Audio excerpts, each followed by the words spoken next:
Ladies and gentlemen, boys and girls, welcome once again to the Ridiculously Lame Wrestling Show, the July 4th edition. My name is Tony Squares. I'm joined by Robert Lentini, a lifelong frenemy, a man that's been covering this industry for over a decade now, a writer for Sportskeeda. Bob, I think I've said this intro before, maybe even before this morning, but we are here to record and talk about everything in the wrestling world, break down Money in the Bank, Paul Heyman going through a table. We got some Dynamite stuff to talk about for the first time in ages. I'm excited, my friend. Let's dive right in with the main card of the week, starting with the Curtain Jerker. And yes, we will be talking about WWE, but no, this week's Curtain Jerker goes to AEW because, my friend, MJF is back in the building. The scumbag is back, bloodying Daniel Garcia all over the place. Are you excited that MJF, the man we love, is back to form? Yeah, I've been waiting for this version of MJF for a long time. I didn't enjoy the Adam Cole Bay thing with him, the goofball part of it. I didn't like the Undisputed Kingdom stuff. I'm glad we're getting this MJF, the asshole. I hope maybe he doesn't even need the suits now. Maybe he's just a total psychopath, because that was a vicious, brutal attack that I shouldn't understate. It just wailing away on Garcia's face with that Dynamite diamond ring, just without remorse. And then when we first tried to record this before the technology shut us down, you brought up his arguments with the fans, and it looked like he was going to beat the shit out of a fan at the end. 2 fans actually got in his face. I was a little concerned. I'm like, oh, don't hit the fan, dude. You're going to get in a huge lawsuit. You can't touch the fans. I was really getting worried because he looked heated.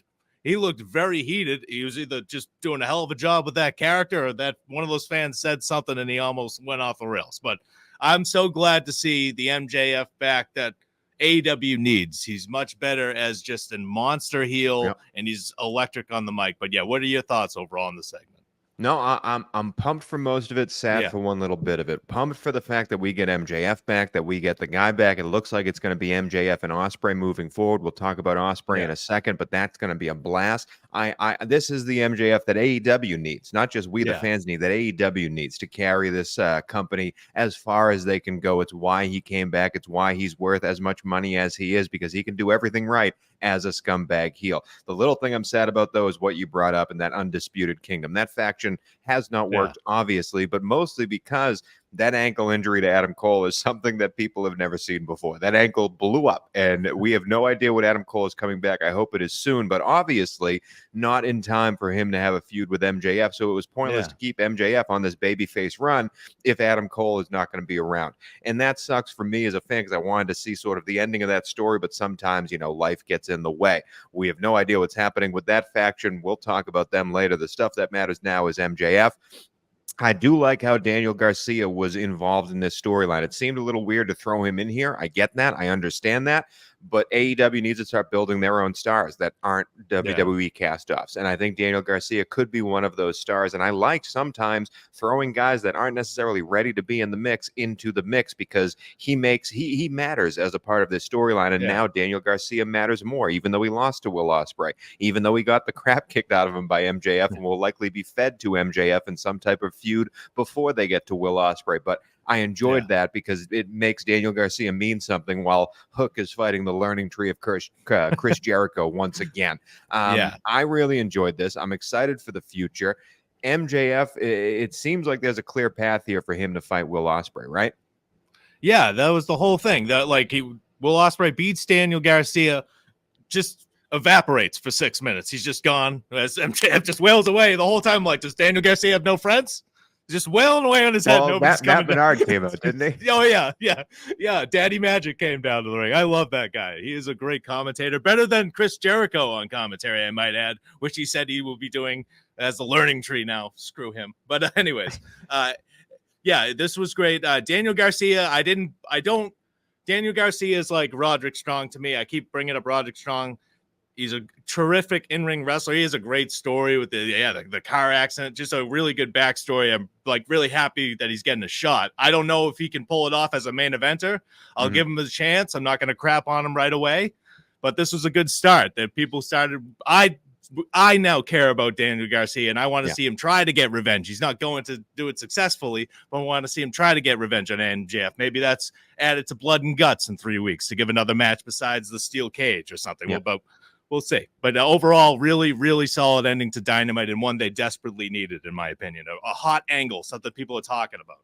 Yes, and speaking of something people are talking about, let's move on now to the mid card of this main event that we're talking about. Only one mid card match today, and it has to do with the match of Forbidden Door. We're not going to talk about any of the other 72 matches that happened on that card because, frankly, they don't matter. We were telling you they weren't going to matter when we broke that pay-per-view down, but the one that did matter, and the one that surprised all of us, was Swerve Strickland versus Will Ospreay. That match was not only awesome, we knew it was going to be awesome. Yeah. But Bob, you were talking offline here, and you said the right man won in Swerve Strickland going over. Ospreay took the L. Now he's facing Daniel Garcia because he didn't want to use the screwdriver. He didn't want to use the tiger driver. He didn't want to do all these bad things to Swerve. He didn't want to fully break bad. He breaks away from the Don Callis family after this, and Don Callis lets him go with a little secret wry smile afterwards, knowing that they're going to get the comeuppance later. Listen, that match was awesome. But to me, what was more awesome was what it meant for the future of all the people in that match, all the storylines they're going down. It frees up Ospreay to have this match with MJF. And I do want to pick up before we talk about why did Ospreay lose? Why did Ospreay lose? Because apparently he came up to Tony Khan or whoever when they were talking about booking this match and said, I am okay being fed to Swerve Strickland here because it makes the company better. It makes the title better. It makes the champion look better. Makes Swerve Strickland stronger, and I can afford a loss here, and it gives my story another path to go. And to me, we've heard about how some people in AEW, and it happens in WWE too, but some people in AEW don't like to play ball. Don't like to lay on the mat for 3 seconds and let another person win and go over them. And that has really sort of like stagnated a lot of people in AEW because of that, because they don't like to play ball. One of them is saying F the fans online today as we speak. But Will Ospreay, to have this character, to have this build, to have everything strapped on him, a main event player from day one of signing, to come out and say, yeah, I'm okay losing to the champion because he's the champion. And I'm not ready to be that guy yet, means so much to me for the future of AEW. I love that match. You were the one that picked Swerve Strickland to win. Did you like how it was all done? I love the match. I wasn't crazy about I was just a total nitpick. I'm not. If it was, we were giving star ratings. It's a 5-star match. So everybody can calm down. But a little nitpick. I did not like 5-star match. We need to hold 5-star matches closer to our chest. Too many 5-star matches are given out. Sorry, keep going. 4.5 Meltzers out of 5. 4.5 Meltzers out of 5. But I just did not like the Swerve Strickland. I mean the acting with the screwdriver in hand when Callis handed it to him. I thought it was a little drawn out. It took forever. Then he finally got in the ring, and that's how he lost, because he was taking forever with the screwdriver. But other than that, I loved everything about it, because you can't take the title off of Swerve Strickland right now. I didn't understand why they did the match to begin with, but the way they booked it, it worked out fine. Will Ospreay didn't lose any popularity. Nothing was taken away from that loss. I'm excited to see Ospreay versus Strickland again, maybe down the line. But I don't even know who they're going to have Strickland face at All In. We'll find out. I do. Who do you think? Go ahead. I do. We'll talk about that in a second. Let's stay on Ospreay because one more point about this. I think AEW needs to do this, and I think it's okay to sometimes do it. Sometimes you get stuck, but sometimes you have to do this. You have to book yourself into a corner. You have to have two absolute titans who no one can believe lose. They eventually have to face each other, and we don't need to push it along for 9 months till it happens. So Swerve versus Ospreay happening. It sold that Forbidden Door pay-per-view. I don't know what the numbers were, but that's the only reason to buy it. And you can book yourself into a corner and figure out a way out of it. The same thing with Ospreay and MJF. If Ospreay and MJF face each other at All In or Wembley or wherever they're going to play, that's okay, because both of these guys need to be protected. And no matter who wins, you can figure out a way where both of them look good at the end of it. Yeah. Okay. So I'm really excited to see the Will Ospreay MJF feud going forward. And I'm really excited to see them butt heads. As for Swerve, what's the next step for Swerve? Listen, he came off as kind of a bad guy, the heel in the Ospreay feud. And he seems to be leaning more into the heel of that. And it does make me question who is the next person to face him, because the obvious answer is the man that came back as the wild card in the Owen Hart tournament, Hangman Adam Page. Came back as, talk about brutality, came back and absolutely ruined 56-year-old Jeff Jarrett's career and That was was a good great match. with the Elite Yeah. afterwards. When the Elite came out and said, "Hey, we did one for you, scratch our back." No. Hangman Adam Page pushed the Jacksons to the side and said, "I'm on my own. I'm doing this on my own." And I'm really excited for that character of Hangman Adam Page to be back because I love that man. It makes sense for those two to face off at All In, Hangman and Swerve. However, I don't know if you can turn Swerve back into babyface by that time, but that's my pick for what the future of Swerve Strickland could be. What do you think? Yeah, I mean, Hangman's one of their biggest stars still. Yeah, I mean, I'm glad he's not with the Elite. Just a side tangent. Mark Briscoe is the only person on Team AEW in that Blood and Guts match. I'm still it's just the Elite versus Mark Briscoe right now. I don't understand what to do with that. I thought there was a acclaimed, but whatever. Yeah, Hangman Page deserves to be in a main event spot. He's one of the biggest stars there. He's been there a long time, since the beginning, and he's had a myriad of different characters, but this one was impressive last night. I really enjoyed his match actually with Jeff Jarrett. I did not think I was going to enjoy it at all when it started because it's Jeff Jarrett and it's 2024, but it was a good match. But it was a good match. And Jeff Jarrett can still go, man. He got a great reaction. Like during the commercial, fans were giving him like a standing O and thank you, Jeff. Like he brought it in that match. I'm not taking anything away. And yeah, I'm glad Hangman's back. I don't know how they're gonna get to Swerve Strickland versus Hangman again. Because we don't know yet. We don't know the direction of Hangman. We don't know if he's a heel yet. We don't know if he could, right? He's changed his theme. I think we're going to get Hangman versus Danielson in that Owen Hart final, and we could see Bryan Danielson move forward to face Swerve, or we could see Hangman go over. That's going to be an absolute must-watch match, and it likely will be on TBS, on Dynamite. So I'm very excited to see what that future brings for those guys. Man. Listen, we've been begging for something to happen in AEW. We've been begging for anything to talk about on that show. This show is supposed to cover both promotions, this podcast that we're doing, and we've struggled to find any AEW to talk about. And this week gave us some stuff. So thank you. Let's move forward. Let's have some more fun. I want to enjoy my time at AEW, Tony Khan. So please give us stuff that matters. And again, don't be afraid to book yourself into a corner, right? Yeah, they have all the talent in the world. Literally, they have an immense amount of talent. It's just the storylines, and we got that last night. Well, I care way more about last night's episode of Dynamite than anything leading up to Forbidden Door and that entire pay-per-view. Because last night's episode of Dynamite was more important to me because I can see the direction they're going for All In now, and I'm cool with it. I'm ready. Yeah. I'm excited, and I haven't felt that in months for AEW, which is sad. Well, but let's talk more about storylines. Before we move on to Money in the Bank, we have to do the main event. And this week's main event, my friend, pour one out. Put some flowers on the gravestone. R.I.P. Paul Heyman. Jacob Fatu and the Bloodline, the new Bloodline, put that man through a table, and he did not land well. And listen. God, poor man. Listen, props to Paul. You've talked about Heyman a lot on this show and how great the acting is and how great his promos are and how he's really holding up this Solo Sikoa as a monster storyline.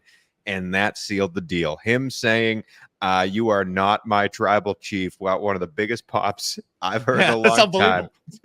And then they put him through a table, my friend. And I am head over heels buying this stuff now. And I cannot wait for Roman to return. We want Roman chance. I deserve it. What do you think? Well, I remember it was like months ago that you said you weren't all that interested in like the new Bloodline versus the old Bloodline. It took a segment like this, and it's mainly because of Paul Heyman, and he's not an active wrestler. It's him refusing to sleep before the show so he could show up looking like you got hit by a truck. His eyes were like 3 times bigger than they usually are somehow, and his face is scruff. He's just unbelievable. Like the commitment to the craft, as a manager, is legendary. Like I wish like wrestlers took note like of that guy's facial expressions. It looked like he was dying every time. Like it was just great, beautiful, national treasure. I've said it 100 times. I'll continue to say it. Just cannot be understated how great Paul Heyman is as a promo and a manager. He just sold that entire angle, and without Roman Reigns around, he's just sold this whole thing for months. But yeah, it was a wonderful segment. Jacob Fatu again looks like an absolute monster. Solo Sikoa, I don't buy him as the tribal chief, unfortunately. The new tribal chief, I think that's going to be The Rock. Eventually, we'll get to that. I think The Rock is going to be the actual tribal chief of the new Bloodline because he's jealous of Roman Reigns or whatever that storyline will be. But I'm guessing Roman Reigns isn't coming back until SummerSlam. We're not going to see him at Money in the Bank at that 6-man tag. And in the meantime, I don't know when we'll see Paul Heyman again, but just what an absolutely epic segment. It was in Madison Square Garden. The sold out Madison Square Garden, and Paul Heyman main evented. It's just beautiful. It's absolutely awesome. I don't understand why Nick Aldis and had Cody Rhodes and Kevin Owens and Randy Orton taken out of the building by the New York Police Department at the beginning of the show. That seemed a little excessive, but whatever. It worked just to get everybody out so the Bloodline could attack Paul Heyman. It worked for me. It was awesome. It was my favorite segment of the week. Yeah. And it leads to a great Money in the Bank match. We'll break down Money in the Bank in a second, but you did bring up The Rock, and I do want to talk about we were finally getting that documentary from WWE from WrestleMania, from the weekends leading up to WrestleMania. We're getting the perspective of all the players in that main event match, and I mean, a lot of storylines are coming out, my friend, but you do have a nitpick with one of them. Yeah, just The Rock. He said they said this originally. I've heard this a bunch, but just seeing The Rock say it with like a straight face, like, look, I decided to back out of the main event. I care these Cody crybabies, these Cody fans, whatever small segment, he had to say, whatever small segment that is that was disappointed, I want to make sure that they're taken care of. Hey, idiot. We've been invested in a story for 2 years, and you show up out of nowhere and say, give me that main event. No, screw you. That's what the reaction was. That you, even if Stone Cold did that, you can't just take away something that fans have been sitting and waiting for 2 years. Didn't matter how big The Rock was. He thought he was bigger than everybody in the company, in my opinion. In that moment, tried to steal the WrestleMania main event for himself. It makes so much more sense now to do it at WrestleMania 41 with this storyline. It makes 41 with this. It makes so much more sense now, but I just totally don't buy that The Rock, just an egoless man here, The Rock, Dwayne The Rock Johnson, no ego whatsoever, just said, you know what? These Cody fans, they deserve this moment. Let me step aside. I don't think it went down like that. I think the sheer magnitude of the negative reaction forced his hand. He didn't come up with the idea. He just looked at everybody saying, this sucks, and said, well, Jesus, maybe I should be a heel. I've really enjoyed most of the WWE documentaries that they do, even like the stupid table for three stuff. I really enjoy when we see these wrestlers sort of out of their elements, you know what I mean? And like telling their own stories, telling their tales. But this one in particular, man, I got to say, and I think you're speaking to it, I think there's a reason that we were told this documentary was coming out and then it was delayed for 72 months before it actually came out, because I believe they were trying to figure out how to make this into a work. I think we were trying to, tell the story in a certain way here. And it wasn't necessarily a documentary as much as it was like another way of storytelling, adding to the chapter of what this whole thing was going to be. Because I agree with you. The Rock saying he took himself out, blah, blah, blah, the small section of Cody crybabies. I also think that them kind of planting that Cody pointing at Roman after he won the WrestleMania thing was a surprise. No, it wasn't. It was. You cannot tell me that Cody went into business for himself. That him pointing at Roman Reigns was a shock and awe thing. Like, wait, he was supposed to pick who? Who was he supposed to pick? Why was Roman up there? To pick. You booked this whole thing. So I want to say that this might have been the plan the whole time. And Triple H and the other WWE people are trying to figure out, how do we make this into a story that we can use play off of later down the line. So I just want to say, when you're watching this, documentary might be holding a lot of weight of what an actual documentary is. Did you find that moment at all surprising? I'm the Mr. WWE guy, right? Like Triple H, not a huge fan. I think I've hinted at that. I don't dislike him, but they have this weird obsession with like filming like action shots of him walking in the documentary with his little water jug, and it just was like driving me insane. It's like every time he's got his little water jug and he's walking to it's like, I get it, you're a big business guy, you're important. Like, it just felt like a giant PR piece. I didn't feel like a documentary feel. I feel like this was a WWE produced thing that just had a I don't know, I can't find the word, just bullshit. The whole thing felt bullshit to me, majority of it, and I just didn't believe it. It's entertaining. They're all great speakers. The Rock sitting up there with the glasses and the tight, just like Mr. like who's just running for president. He looked like it's just ridiculous. The weight they put on this WrestleMania event, like it changed the world. That it's a little overbearing. That was my takeaway. It's like, my God, it's a WrestleMania event where nobody cured cancer here. Like, will you shut up? Like that's what my takeaway from it. It's a little like pompous. You do get a whiff of pompousness when you watch a WWE documentary by them with Bruce Pritchard there. The way Triple H books, just shut. All right, we get it. Yeah, okay. All right, well, that's enough on the WWE documentary. That's enough for the main card of the week. Let's move on to the pay-per-view of the week. It's time to break down Money in the Bank. Speaking of pompous, we want to talk about how much the learning tree sucks and how much Chris Jericho should retire. You never forget that Chris Jericho invented this match, and it is one of the best gimmicks that the WWE continually has every single year, and it is the Money in the Bank. Really excited for some of these matches, man. Really excited for some of the potential here. So we're going to buy and sell the 5 matches on this card. Another old school NXT pay-per-view where there's only 5 matches. Let's break down the first one, though, before we get to the ladder matches. It's Sami Zayn, the Intercontinental Champion, versus Braun Breaker, who looks unstoppable. Is this the time we see the title put on Braun Breaker? Will Chad Gable nowhere near this storyline anymore? Are the Wyatt Six going to get involved into this storyline? What is going on? What do you think is going to happen? And are you buying this feud? Yeah, I am. I'm buying Braun Breaker as like one of the biggest stars in the industry for the next decade, because I will talk about it later, or we can just talk about it now. Just promo there, the way his intensity, the backstage promo on Raw, check it out if you haven't. Just the way he speaks, for how young he is, and he's not yelling, like shout yelling, trying to get you invested. He knows the cadence. He knows how to talk, and he's just an elite athlete. So if it was up to me, I love Sami Zayn.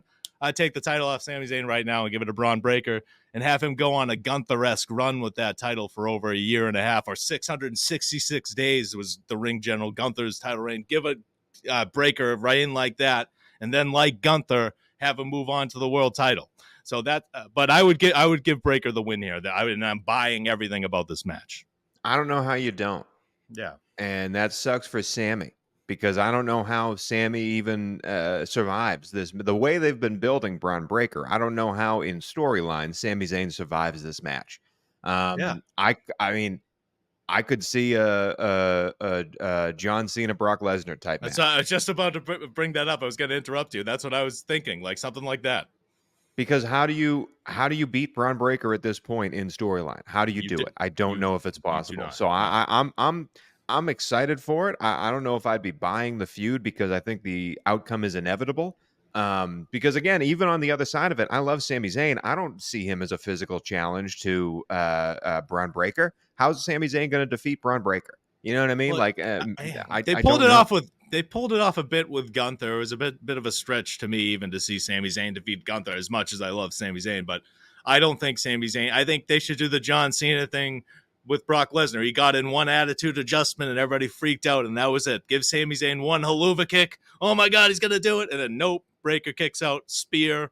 That's it. That's how I would book it. But I'm buying everything about it. I'm buying big into Braun Breaker. Like if you're a wrestling fan and don't see that that's the dude in a few years, you're mistaken. No, yeah, very true. Let's move on to another one of who's going to be the dude moving forward. We have a 6-man tag team match.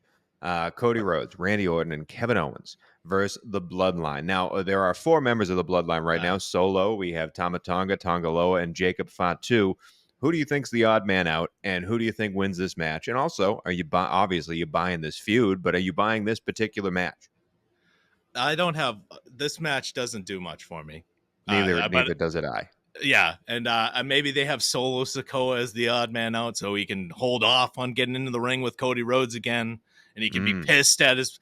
I don't know, but I think they should give.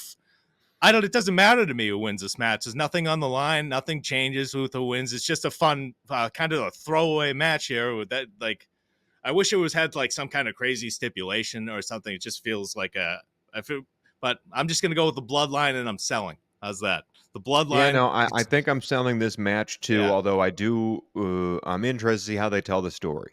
Yeah, because that's all that matters. The only reason this match is happening is so they can further the story between Cody and the Bloodline and the rest of them. So I'm excited to see how that happens there. We gotta finally get a Randy Orton turn. on Cody Rhodes. That Like, was hinted at. You that was know, hinted at on SmackDown. like I do think there's stuff here that can be told. I do think we will be surprised at some of the outcomes here. I like your idea that Solo is the one that sits out. I think that's really good.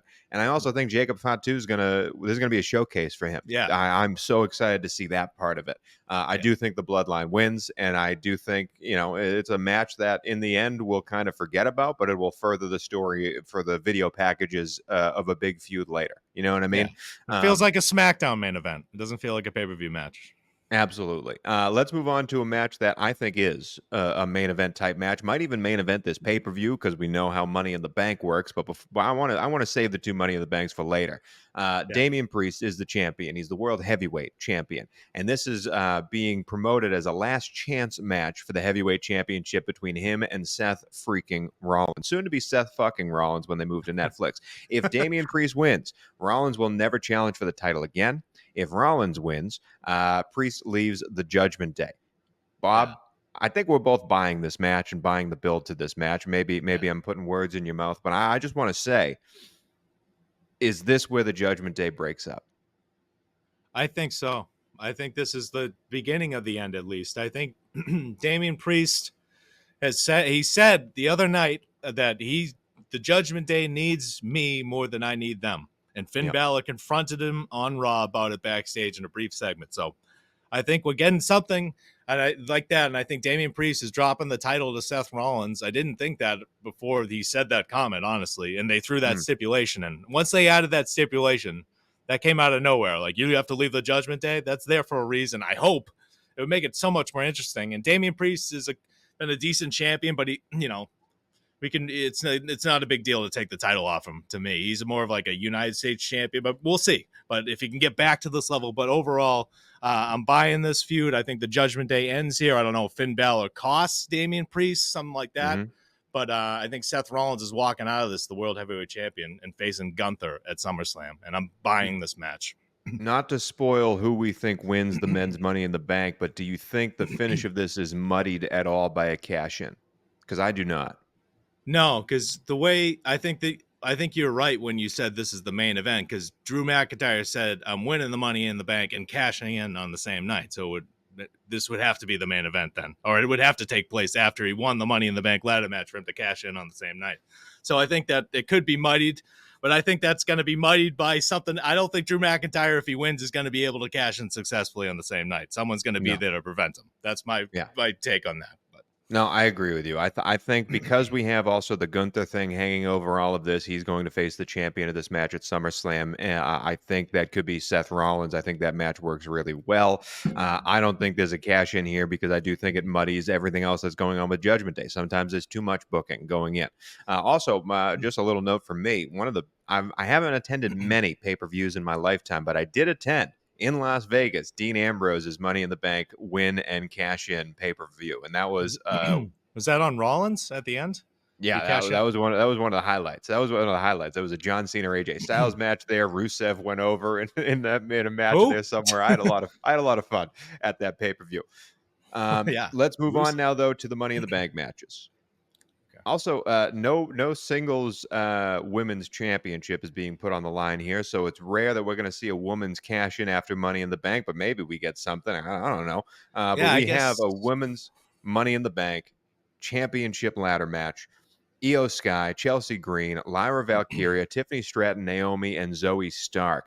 First off, Bob, are there any names here, or are there any names not on here that you wish were part of this match? Well, I wanted to see Dakota Kai win on Monday night instead of Zoe Stark because she's been had a thing on Twitch complaining about never getting a singles opportunity at a PLE, and I think she's better than Zoe Stark, but that's just my opinion. But no, that's it. I like the selections here. Maybe like it was weird. I don't know what's going on with Bianca Belair and Jade Cargill. They couldn't They lost their qualifying matches for this. I don't know. I hate that storyline with what they're doing with those two. I absolutely hate it. But I would have liked to see maybe. Who could have guessed? Who could have guessed that was going to sort of be the end of their runs here? It's old Tony a couple months ago. Read the podcast. Yeah. But no, overall, I'm excited about this match. I'm happy for Chelsea Green that she's getting this opportunity. Absolutely. But if we're gonna pick it, if I'm buying this match just because it's a women's Money in the Bank ladder match, the one where Io Sky won last year by handcuffing Becky Lynch to Bayley was awesome. So I'm gonna say there's gonna be some kind of creative finish here. But I'm going with Valkyria, I'm going with Valkyria. I was gonna say Valkyria or Stratton. I'm locking in on Valkyria. That's my pick to win, but it could be Stratton. Could be Chelsea Green. Could be all these women. But it's I'm not going to be Valkyria. Chelsea Green. I would love it to be Chelsea Green. It's not going to be Chelsea Green. It's not going to be Zoe Stark. It's not going to be Io Sky. I do think Stratton and Valkyria are the two favorites here. I would love to see it on Stratton. Valkyria also makes a lot of sense. Sadly, I think Naomi's going to win.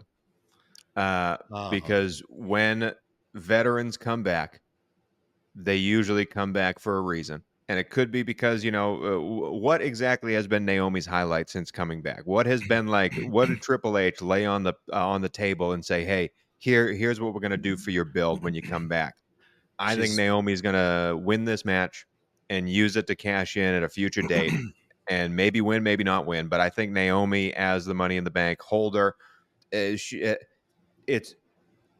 when you're looking at the end of these WWE careers and you look back at like, oh, so-and-so, 9-time Intercontinental Champion, blah, blah, blah, blah, blah. Like Naomi's resume, Money in the Bank winner on there makes sense. So I think Naomi could come away with this match and it might open the show and it might have the lowest pop of the night. But yeah, Naomi winning Money in the Bank, I think. Because if you look at it forward, buddy, do you see Valkyria or Tiffany Stratton winning a belt this calendar year, winning the belt this calendar year? I don't. I do. I mean, Naomi and Tiffany Stratton fought for the WWE Women's Championship at Elimination Chamber, our first podcast. I think they can. But I'm talking about winning it because usually when you cash in, you win. Yeah, I think Stratton could win it if she won the Money in the Bank. I think Bayley would lose to her at SummerSlam or whatever. Yeah, I think it's too soon for both of them. And I like Bayley. I love Bayley, but I haven't enjoyed her title reign, so I'm ready for something new. Sure. But I'm just talking about they tend to. We know the Liv Morgan title is going to be with Rhea Ripley. That's going to be the storyline there. I doubt we get a cash in on that side. So you're looking at Bayley's side. If you have Liv Morgan and Rhea Ripley holding up one championship, who's holding up the second championship? I'm not sure it's going to be one of these young girls like Valkyria or Tiffany Stratton. I just don't think it is. I think it could be Naomi. But maybe I'm wrong. But let's move on now to the men's Money in the Bank championship. Jey Uso, Carmelo Hayes, Andrade. Welcome back, buddy. Welcome, speed champion Andrade's in this match. Chad Gable, LA Knight, and Drew McIntyre. Bob, it's a hell of a match. It is absolutely a hell of a match. So many. I truly think, other than Carmelo, I think any one of the people in this match could have a reason to win this Money in the Bank. Even Andrade, who's the speed champion. As I said, what did Triple H put on the piece of paper when Andrade signed back up? So I do think there's storylines here for all of them, except for Carmelo. But might be a pick. Drew McIntyre winning this. Yeah. And then trying to cash in and CM Punk stopping him from cashing in, blah, blah, blah. Is there a way that Drew McIntyre versus CM Punk at SummerSlam is for this briefcase? Do we need to put any type of stipulation into that match moving forward with CM Punk and Drew McIntyre? I don't think so. I think Drew McIntyre is too much of the favorite to win this. Yeah, I think there's a way that CM Punk makes him not win this. Yeah. And so then you get the other 4 guys, 5 if you include Carmelo. Who do you see picking up this Money in the Bank? Let's rank these, Bob. If we're taking Drew McIntyre out of it, we got 5 other men. Let's go 5-1. Who would you be least excited for having Money in the Bank after this? Number 5 for me is Jey Uso. Least excited would be Andrade. Least excited. Andrade for me. Andrade for you. Yeah, Andrade is probably 4 for me. Who's 4 for you?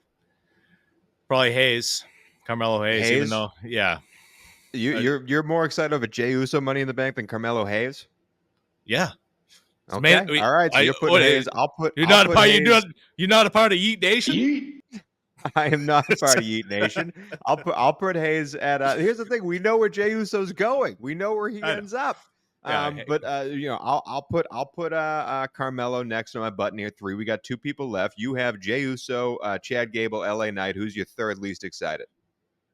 Jey Uso was 3rd, and then who are you most excited about to lift it? Well, I don't think he's going to win, but I would be most excited for LA Knight to win. I would be most excited for Chad Gable. Wow. I mean, I would be too.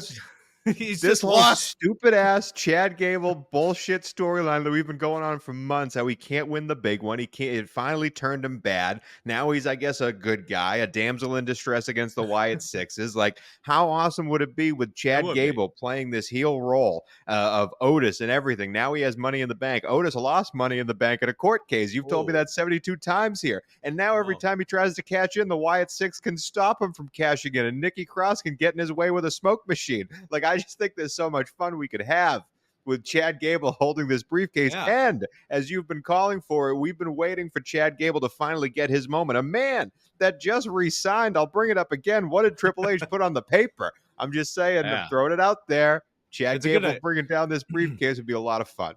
It would be too. Also, with his past history with Gunther, say if Gunther won the title at SummerSlam, Chad Gable haunting him with the Money in the Bank briefcase would be really awesome. I just don't think it's going to happen, so I just not even going to allow myself to get excited about it. And LA Knight, I think the same thing. LA Knight, I think, is destined to face Logan Paul for the U.S. title at SummerSlam. Who do you have winning this thing? Jey Uso. Oh, God. Who do you have winning? I'm going with Chad. But you think so who does Jey Uso cash in on? I don't know. It's either Jey Uso or Carmelo Hayes is who I think it would win.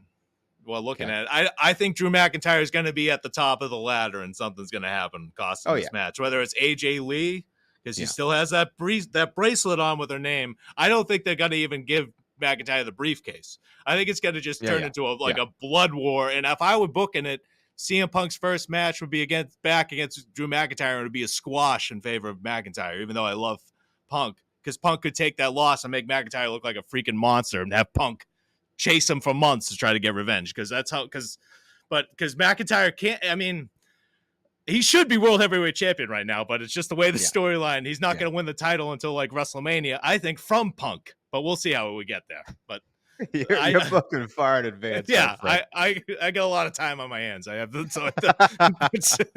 so yeah. But hey, man, overall, I'm buying this match. I'm buying everything besides the Bloodline versus Cody Rhodes, and that match will still be good. It's just I just don't care. So I'm lockstep with you, buddy. And I just wanted to say, sort of a capsule on this Money in the Bank breakdown. Very excited for this pay-per-view. Very excited for this pay-per-view. So much more excited than anything we've had in the past few months with WWE. We're really cooking with gas again.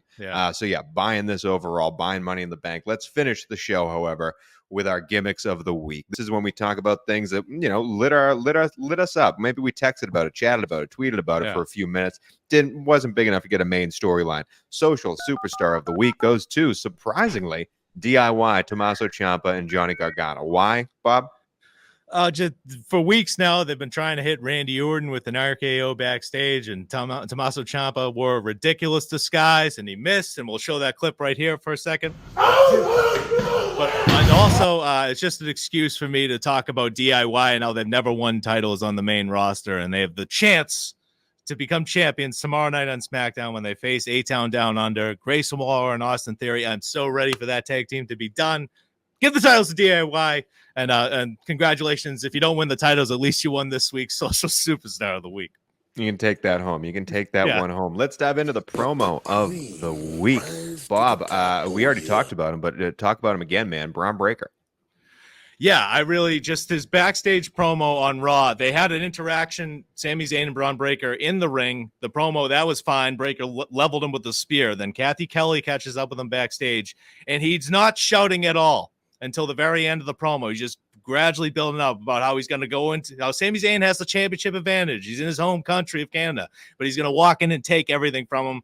But you just have to watch the promo. You just have to watch that and see that in a year or so, with just some more experience, that guy is going to be able to do everything. Great promo. He's already very good in the ring. He's going to be able to do great promos with ease. And I was just kind of just blown away just how young he is and how just naturally he already is with the microphone. So that's why he wins promo of the week. Good for him, Braun. Let's move on now to the Ryback of the week. Normally we save Ryback for the end of the show, but we do have a new gimmick here, the Ryback of the week. I don't really know why we called it the Ryback of the week. So, sort of a shock and awe picture that came out. Adam Rose was an NXT favorite as sort of a heartthrob type character with his rosebuds, and had a rough exit out of that company for many reasons, but now has shown up and looks like this. Adam Rose wins the Ryback of the week, and you can answer your own questions as to why. Let's move on now to the return of the week. And then we've had a couple of returns. We talked about Hangman Adam Page. We talked about a couple of other players here. But the return of the week for me at Forbidden Door was Britt Baker coming back to AEW after Mercedes Moné beat whoever she beat. I don't even remember her name because it was Forbidden Door and those matches don't matter. But what does matter is the promo battle they had at the end of Dynamite when Mercedes Moné came out after Britt Baker tells this story about how she survived having a somewhat of a stroke and how she had to battle through all this these things to get back from it. Now she's back and ready to go. Mercedes Moné comes out very funnily with the Elite.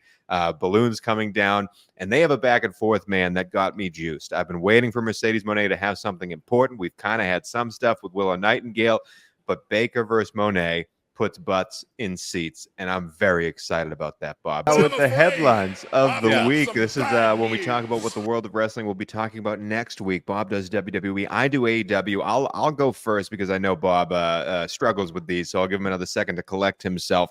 But I believe the headline next week is this MJF fighting a fan angle at the end of AEW, I think was part of a work. I don't know what happens. I don't know how it happens. I think it's dangerous to be playing this game, but I do think we need something surprising to happen in AEW and some type of fan interacting with AEW for realsies on Dynamite or maybe even Collision could be what happens. I don't like it, but I see it happening. Bob, what's your WWE headline of the week?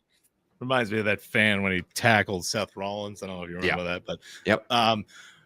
My headline of the week is AJ Lee is back in WWE. I'm just willing it into existence. I want to see her appear at the pay-per-view and fuck over Drew McIntyre. I just really want to see that. It would be an unbelievable moment. I don't know if she's going to fly all the way to Toronto to do that.